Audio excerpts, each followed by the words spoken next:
In the valley of whispering winds, the sun did not merely shine, it bore down like a heavy iron hand. It pressed against the earth, cracking the clay and bleaching the grass until it was the color of old parchment. In the center of this valley lay Miller's farm, a sprawling patch of land that survived only through the sweat of one creature.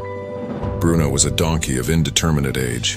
His coat, a matted tapestry of gray and dust, told the story of 1,000 storms. His ears, long and velvety, were perpetually swiveled backward, listening for a command. His eyes were large, dark pools of liquid sorrow, framed by lashes that caught the dust of the road. Bruno was not the only animal on Miller's farm, but he was the only one who truly worked. There was Reginald, the stallion. Reginald was a creature of vanity, his chestnut coat gleaming like polished mahogany. He spent his days trotting along the fence line, tossing his mane for the passing mares of the neighboring ranch, claiming that his delicate fetlocks were not suited for the rocky terrain of the supply runs. There were the Bleeding Sisters, a trio of goats named Pip, Pop, and Patter. They were chaotic agents of destruction who believed the world existed solely to be chewed upon. They refused to climb the high ridges to graze, claiming they felt faint at high altitudes. And then there was Duchess, a Persian cat with fur like spun clouds and a heart like a frozen pond. She moved with a liquid grace, observing the farm with disdain, believing herself to be the exiled queen of a distant land. And Bruno was the yes. Bruno, the farmer would grunt. The tractor is stuck in the mud, hitch up. Bruno, Reginald would whinny. My water trough is empty and the hose is too far. Kick the liver for me? Bruno, the Bleeding Sisters would cry, carry us across the stream, we hate wet hooves. Bruno always said yes. Not with words, for he had none, but with a submissive dip of his head and a straining of his muscles. He had been taught by his mother, a gentle Jenny who worked herself into an early grave, that a donkey's worth was measured in pounds carried. If you are not useful, you are nothing, she had whispered to him before she passed. Silence is our language. Service is our rent for existing. So Bruno carried. He carried the physical weight of the farm, the grain, the wood, the water, but he also carried the emotional weight. He carried Reginald's laziness, the goat's entitlement, and the cat's cruelty. He absorbed it all, believing that if he just worked hard enough, they would love him, or at least respect him. The trouble began in the weeks leading up to the Great Harvest Festival. The farmer was ambitious this year. He wanted to sell more pumpkins, more corn, and more wool than anyone in the county. The workload didn't just double, it tripled. The heat was unseasonable. The air was thick enough to chew. Reginald, the farmer said one morning, holding a heavy leather harness, I need you to pull the cart to town, it's too heavy for the donkey. Reginald let out a dramatic snort. He limped theatrically, favoring his left hind leg. He rolled his eyes back, feigning a sudden and terrible injury. The agony, his posture screamed. The farmer sighed, wiping sweat from his brow. Fine, useless beast. Bruno, get over here. Bruno trotted over. He was already wearing panniers loaded with firewood. The farmer didn't remove the wood. He simply hitched the heavy iron cart to Bruno's rear harness. You can handle it, old boy, the farmer said, slapping Bruno's flank. It wasn't a question. As Bruno strained forward, the wheels creaking in protest, he heard Reginald chuckle. Good luck, St. Bruno. Do try not to look so unsightly while you sweat. As he walked past the barn, the Bleeding Sisters jumped into the cart. To the market, they chanted. We want to eat the vegetable scraps. Get out, Bruno wanted to bray. It is too heavy. But his mother's voice echoed in his mind. Silence is our language. Duchess the cat, seeing the parade, leaped from the hayloft. She didn't land in the cart. She landed squarely on Bruno's neck, digging her claws in for stability. Steady, you brute, she hissed. Don't jostle me, I require a nap. So Bruno marched. The firewood on his back, the cart full of pumpkins and goats pulling at his hips, and the cat on his neck. The sun hammered down like a blacksmith striking an anvil. The road to the market involved a treacherous incline known as Dead Man's Rise. It was a steep, gravel-strewn path with a sheer drop on one side.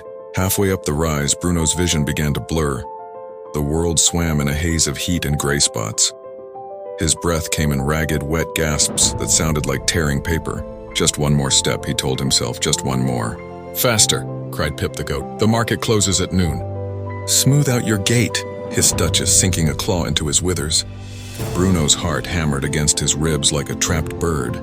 His front legs, pillars of strength for 10 years, suddenly turned to water. There was no warning, no stumble, just a sudden violent collapse. Bruno hit the gravel hard. The cart jackknifed, spilling pumpkins down the cliffside where they smashed into orange pulp. The wood scattered. The bleeding sisters tumbled out, bleeding in genuine shock. Duchess was thrown from his neck, landing ungracefully in a patch of thorny brambles. Bruno lay on his side, his chest heaving violently. He could not feel his legs, the world was spinning. "You clumsy oaf!" Duchess shrieked, disentangling herself from the thorns. "Look at my fur, it's ruined." "Our ride," cried the goats, "now we have to walk back." Bruno waited. He waited for a nose to nudge him. He waited for a concerned voice. He waited for someone to say, "Are you okay, Bruno?" "Well, he's useless now." Reginald's voice drifted down from the top of the hill. The horse had followed them at a distance just to watch the spectacle. "Farmer will probably have to glue him." "Let's go," Duchess said, shaking the dust from her paws. "Leave him. The buzzards will want to turn." And they left. They simply turned around and walked away, the goats, the cat, and the horse. Not one looked back. The farmer was miles ahead in the truck, unaware that his engine had failed. Bruno was alone. The silence of the hill was deafening. The sun began to set, painting the sky in bruises of purple and red. Night fell, bringing a biting cold that seeped into Bruno's exhausted bones.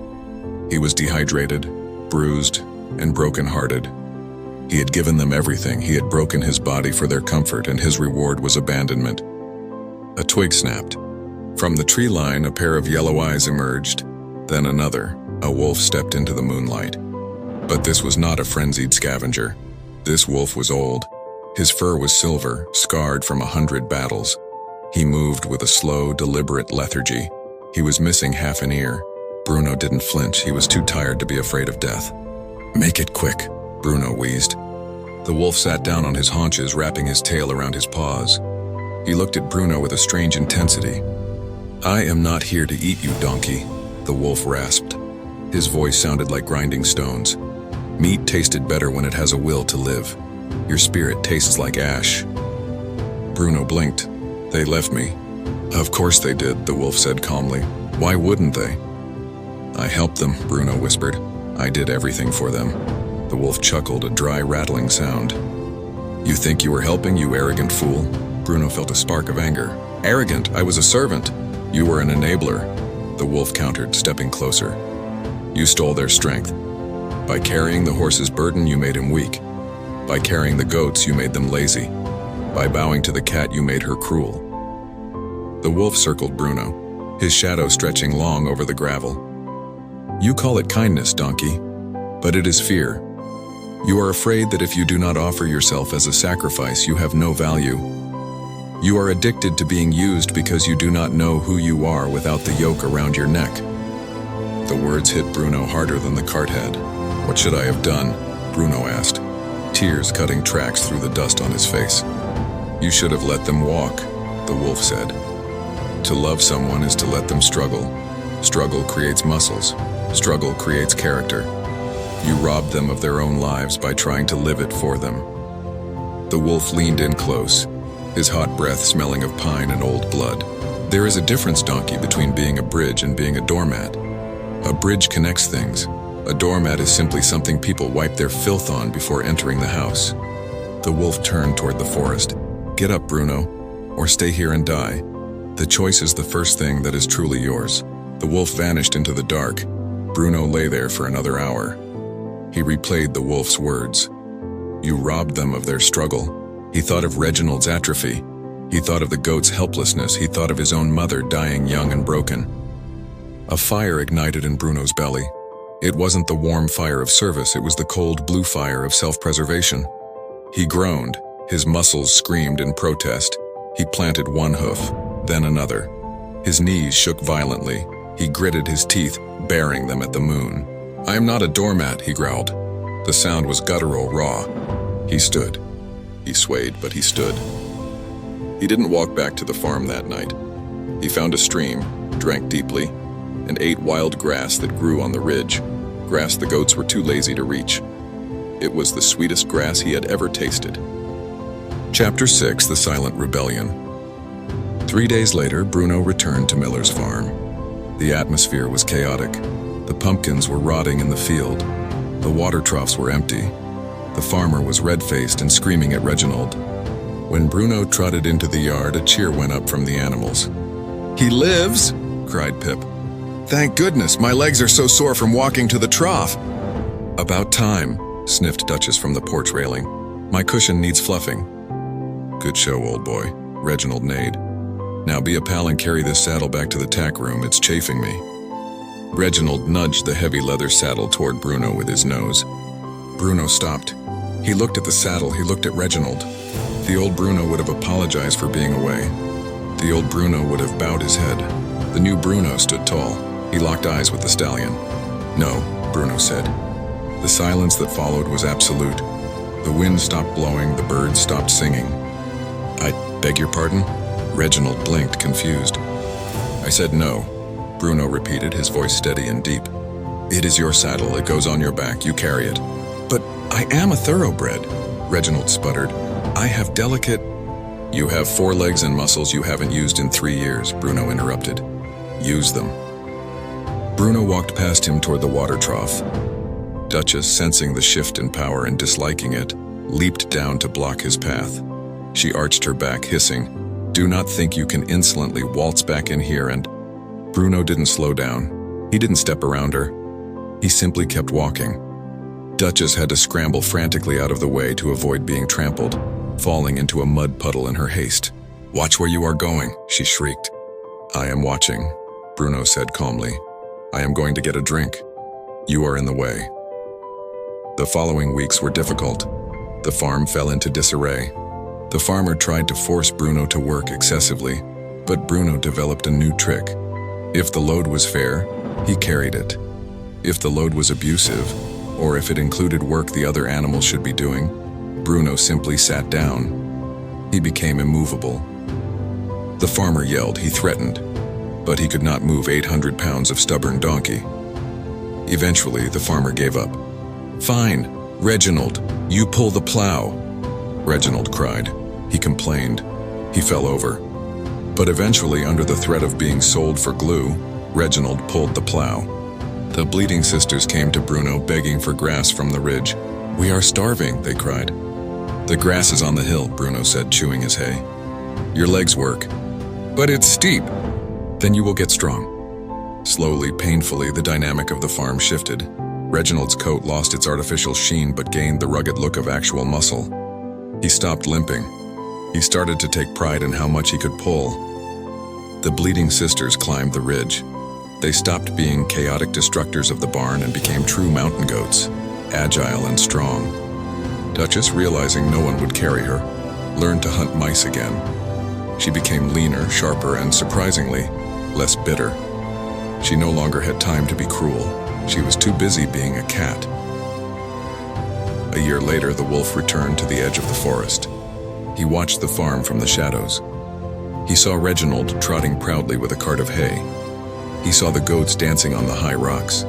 He saw Duchess leaping from the rafters to catch a sparrow. And he saw Bruno. Bruno was standing in the meadow, doing absolutely nothing. The sun was warming his back. He was not carrying a load. He was not waiting for a command. He was simply enjoying the warmth of the sun on his fur. The wolf stepped out. Bruno turned his head. "You look different, Donkey," the wolf said. "I am different," Bruno replied. "I am just Bruno now." "And the others?" "They are useful now," Bruno said. "They hate me sometimes, but they respect me." "And you?" the wolf asked. "Do you still want to help?" Bruno smiled, a rare expression for a donkey. "I do help them, wolf. I help them by doing nothing. I give them the greatest gift of all, which is responsibility." The wolf dipped his head in a bow, a gesture of respect between equals. He turned and faded back into the woods, leaving the donkey to his peace. Bruno took a deep breath of the sweet, cool air. He watched a butterfly land on his nose. He didn't shake it off. He just stood there, strong, still, and free, Helping others does not mean carrying their existence on your shoulders. True help empowers others to stand on their own. When you stop enabling the weakness of others, you give them the opportunity to find their own strength.